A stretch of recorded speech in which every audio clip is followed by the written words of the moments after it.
사사기 14장입니다.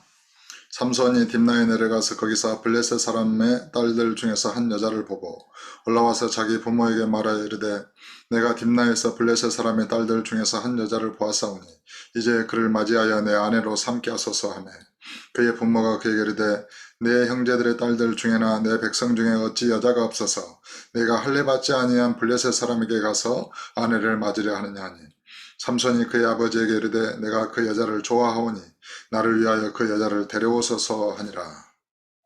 그때 블레셋 사람이 이스라엘을 다스린 까닭에 삼손이 틈을 타서 블레셋 사람을 치려 함이었으나 그의 부모는 이 일이 여호와께로부터 나온 것인 줄은 알지 못하였더라.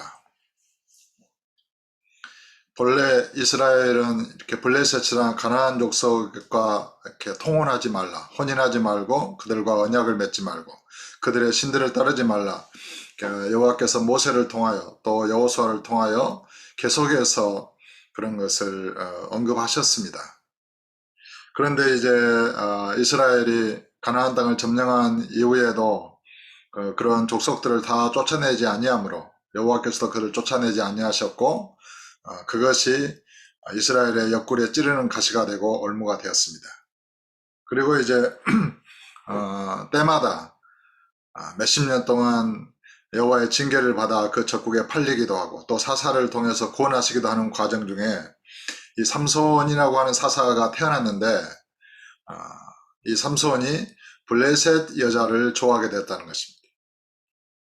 그러니까 그 마누아와 그 엄마는 어떻게 했습니까?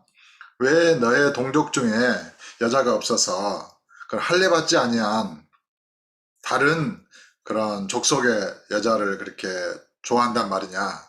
그랬을 때 이 성경에 기록하기를 삼손이 그의 아버지에게 이르되 내가 그 여자를 좋아하오니 나를 위하여 그 여자를 데려오소서 이렇게 이제 강경하게 의견을 표현하잖아요.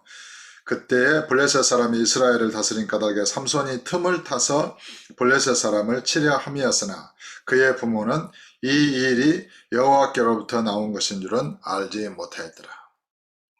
그러니까 삼손은 어떤 삼손에게 주신 여호와의 지략을 따라서 이 일을 진행하고 있고 어떤 틈을 타서 그런 블레셋을 치기 위한 어떤 여호와의 어떤 그런 지혜 가운데서 이 일이 나온 것인데 그들의 부모는 그것을 몰랐다고 성경은 기록합니다. 삼손이 그의 부모와 함께 딥나에 내려가 딥나의 포도원에 이른즉 젊은 사자가 그를 보고 소리지르는지라 여호와의 영이 삼손에게 강하게 임하니 그가 손에 아무것도 없이 그 사자를 염소 새끼를 찢는 것 같이 찢었으나 그러니까 젊은 사자가 그를 보고 소리지르니라 그러니까 사자가 삼손을 향하여 이제 포효하는 거예요. 달려들려고. 그때 삼손이 맨손으로 염소 새끼를 찢는 것처럼 그 사자를 찢었다는 것입니다. 그는 자기가 행한 일을 부모에게 알리지 아니하였더라. 그러니까 부모와 함께 딥나에 내려갔다가 부모는 좀 떨어져 있었고 이제 삼손만 혼자 이렇게 딥나의 포도원에 이르렀는데 사자가 달려들었을 때 사자를 찢었고 그 일을 자기 부모에게도 알리지 아니하였다는 것입니다. 그가 내려가서 그 여자와 말하니 그 여자가 삼손의 눈에 들었더라. 얼마 후에 삼손이 그 여자를 맞이하려고 다시 가다가 돌이켜 그 사자의 주검을 본즉 사자의 몸에 벌떼와 꿀이 있는지라. 손으로 그 꿀을 떠서 걸어가며 먹고 그의 부모에게 이르러 그들에게 그것을 들여서 먹게 하였으나 그 꿀을 사자의 몸에서 떠왔다고는 알리지 아니하였더라. 그러니까 이 꿀이 사자의 자기가 찢어 죽인 사자에게서 꿀이 나왔다는 것을 삼손은 알리지 않았어요. 그리고 그 여자의 그런 부모에게 그 꿀을 떠서 갖다 줬다는 것입니다. 자기도 먹고 말이죠. 삼손의 아버지가 여자에게로 내려가며 삼손이 거기서 잔치를 베풀었으니 청년들은 이렇게 행하는 풍속이 있습니다. 무리가 삼손을 보고 30명을 데려와서 친구를 삼아 그와 함께하게 한지라. 삼손이 그들에게 이르되 이제 내가 너희에게 수수께끼를 내리니 잔치하는 이래 동안에 너희가 그것을 풀어 내게 말하면 내가 베옷 30벌과 겉옷 30벌을 너희에게 주리라. 그러나 그것을 능히 내게 말하지 못하면 너희가 내게 베옷 30벌과 겉옷 30벌을 줄지니라 하니 그들이 이르되 내가 수수께끼를 내면 우리가 그것을 들으리라 하매 삼손이 그들에게 이르되 먹는 자에게서 먹는 것이 나오고 강한 자에게서 단 것이 나왔느니라 하니라. 그들이 사흘이 되도록 수수께끼를 풀지 못하였더라. 먹는 자에게서 먹는 것이 나오고 강한 자에게서 단 것이 나왔다는 이 수수께끼를 어떻게 풀 수 있었겠어요? 이거는 이제 사자에게서 꿀이 나온 것을 삼손이 직접 그렇게 경험하고 그걸 지금 말한 거잖아요. 15절에 일곱째 날에 이르러 그들이 삼손의 아내에게 이르되 너는 내 남편을 깨어 그 수수께끼를 우리에게 알려달라 하라. 그렇지 아니하면 너와 내 아버지의 집을 불사르리라. 너희가 우리의 소유를 빼앗고자 하여 우리를 청한 것이 아니냐. 그렇지 아니하냐 하니 이제 30명이나 되는 그런 젊은이들이 이 여자의 집을 협박하고 위협하니까 불살라 버리겠다. 너희 남편을 깨어서 이 수수께끼의 답을 가져와라. 이 여자 입장에서 어떻겠어요?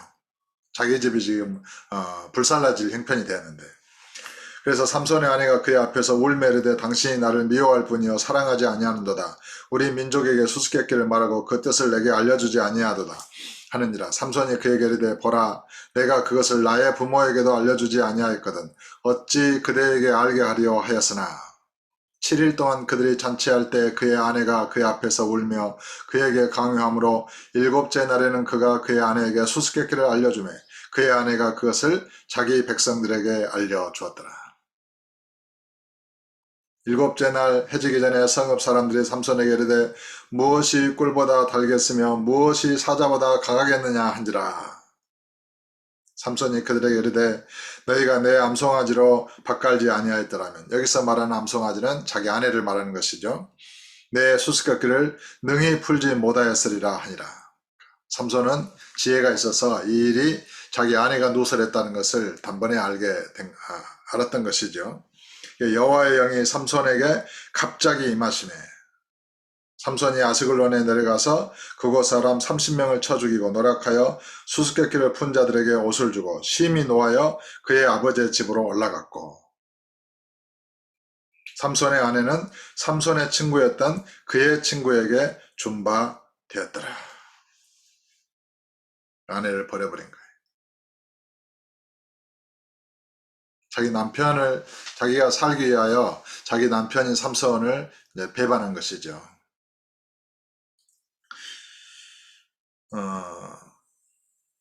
참 이 삼손에게 임한 여호와의 영 그리고 이제 삼손의 일생 그런 블레셋과의 그런 싸움에서 이 블레셋과의 싸움은 나중에 다윗 왕 시대에도 다윗과 골리앗 그런 싸움으로 이어지지 않습니까? 이 블레셋 할례받지 아니한 민족 이것은 그들이 여호수아 시대에 그 가나안 땅을 점령할 때 완전하게 그들을 이렇게 점령하지 못함으로 인해서 쫓아내지 아니함으로 인해서 발생한 올무라고 봐야 되겠죠. 그 가나안 족속을 쫓아내지 아니함으로 우상을 섬기고 마음이 여호와를 떠나서 악을 행하고 오늘날도 우리 주 예수 그리스도를 믿으면서 얼마나 우리 예수 믿는 사람들이 저를 포함해서 마음이 완악한지 모릅니다. 자기를 부인하지 않아요. 자기의 고집, 자기 인생, 자기 생각, 자기 경험. 그 나라고 하는 것은 주님이 왕이 아닌 상태입니다. 마귀가 그런 유혹을 해서 선악과를 따먹은 이후에 인간의 자유의지에 죄가 들어오고 마귀가 들어와서 형성된 악한 그런 자신인 것입니다.